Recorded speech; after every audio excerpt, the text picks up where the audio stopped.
السلام علیکم. چھوٹی سوچ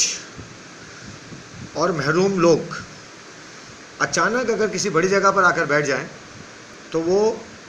اپنی تمام محرومیوں کو سوچ کے احاطے میں رہ کر پورا کرنے کی کوششوں میں لگ جاتے ہیں. اور کیا صحیح کیا غلط اس چیز کو اپنی محرومیوں کو پورا کرنے کے چکر میں اٹھا کر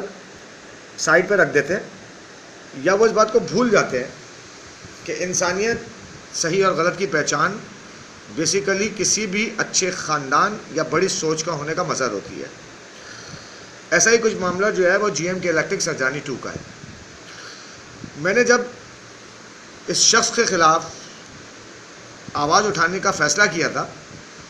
تو میں یہ جانتا تھا کہ چھوٹی سوچ کے لوگ جو ہیں وہ کسی بھی حد تک گر سکتے ہیں، کیونکہ اس میں ان کا قصور نہیں ہوتا. چھوٹی سوچ وہ بائی ڈی این اے لے کر آتے ہیں. اس کا بہت آگے تک معاملہ چلا جائے گا اگر میں اس پہ زیادہ بات کروں گا. صرف اتنا سا حوالہ کراؤں گا کہ انگریز کو آپ لاکھ برا کہیے، لیکن وہ ایک بات بہت زبردست کرتا ہے کہ جب کسی کو نوکری دیتا ہے تو اس کے فور فادر تک کو چیک کرتا ہے کہ کوئی چھوٹی سوچ نسل کے خاندان کا کوئی آدمی تو، لیکن ہمارا نہیں ہے. ہمارے یہاں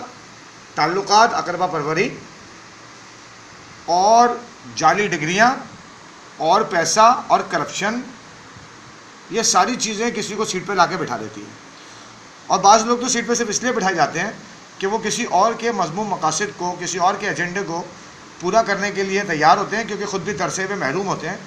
اور ساتھ ہی چھوٹے سوچ کے مالک ہوتے ہیں. تو جب اس شخص کے خلاف، جسے جی ایم کے الیکٹرک سرجانی 2 کے نام سے پکارتا ہوں میں، جب میں نے اس کے خلاف آواز اٹھانے کا فیصلہ کیا تھا تو مجھے اندازہ تھا کہ جو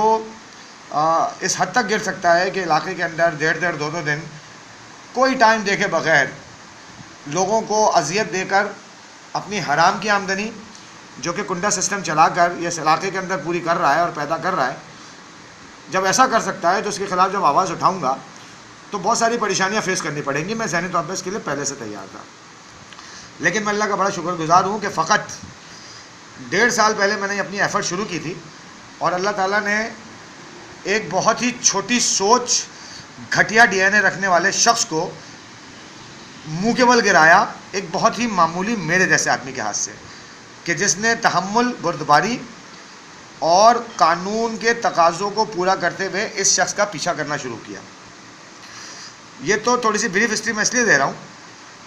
کہ اب کیونکہ میں نے یہ طے کر لیا ہے کہ اس کی ہر چال،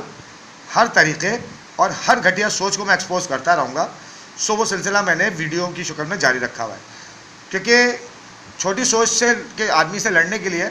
آپ کو بہت پلاننگ سے، بہت طریقے سے چیزوں کو مینیج کرتے ہوئے چلنا پڑتا ہے.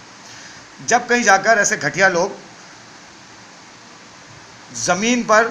گھٹنوں کے بل، بلکہ بعض اوقات ماتھے کے بل لیٹ جاتے ہیں. یہ اس شخص کے بارے میں تھوڑی سی بریفنگ دینا میں نے ضروری سمجھا. اب اس کی نئی حرکتوں میں 2-3 چیزوں کا اضافہ ہے. ایک تو یہ کہ میں جب کال کرتا ہوں تو میری کال کو مختلف حیلے بہانوں سے بار بار ڈسکنیکٹ کیا جاتا ہے یا اس کو پرولونگ کیا جاتا ہے. یعنی کہ بیل جب جاتی ہے تو لائن تو کنیکٹ ہو جاتی ہے، لیکن کمپلین سینٹر کے ایجنٹ تک مجھے پہنچنے کے لیے بعض اوقات 1.5 سے 2 منٹ ان کی بکواس، ان کی میوزک، ان کا اشتہار اور ان کے سسٹم کے گھٹیا طریقوں کو فیس کرنا پڑتا ہے. سو میں کر رہا ہوں، اس کی مجھے کوئی ٹینشن نہیں ہے، کیونکہ چھوٹی سوچ کے آدمی کے سے لڑنے کے لیے ذرا سا تحمل، بردباری کی ضرورت ہوتی ہے. سو اللہ تعالیٰ نے بڑا کرم ہے، مجھے بہت دیا ہوا ہے. ایک تو یہ طریقہ ہے. دوسرا، مونسون کا سیزن آ رہا ہے اور اس کے اندر یہ پورا سال جو ہے اپنی حرام کی آمدنی کو پورا کرنے میں مصروف رہا ہے، جو یہ کنڈا سسٹم چلا کر اس علاقے کے اندر پیدا کر رہا ہے. تو یہ باقی چیزوں کی طرف توجہ کیا دے گا، لیکن جیسے ہی بارش ہوگی یا ہلکا سا کہیں پہ یہاں سے 10 کلومیٹر کے فاصلے پہ 2-4 بارش کے بوندیں گر جائیں گی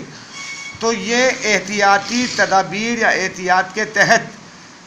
تقریباً 20 کلومیٹر کے علاقے کی سپلائی آف کر دے گا جو اس کے ایریے کے اندر ہے، اور اپنے ان کار فرماؤں کو خوش کرے گا جن کے اشاروں پر یہ اس حرام کی آمدنی اور اس حرام کے دھندے میں ملوث ہے. اتنی باتیں اگر کوئی عزت دار اور غیرت مند آدمی سنتا نا اور صحیح ہوتا تو وہ ڈیفینیٹلی رابطہ کرتا انسان بن کے اور پوچھتا کہ بھائی آپ میرے بارے میں اتنا برا بھلا بولتے رہتے ہیں، آپ کو میری ذات سے کیا تکلیف ہے؟ لیکن چور کبھی بھی آپ سے رابطہ نہیں کرے گا، کیونکہ اسے پتا ہے کہ اس نے میری دکھتی رگ پہ ہاتھ رکھا ہوا ہے، اور کیونکہ میں ہوں چور تو اس وجہ سے رابطہ کروں گا۔ تو یہ تو اسٹریٹ باتیں کر رہا ہے، یہ تو کھلم کھلا مجھے چور کہہ رہا ہے۔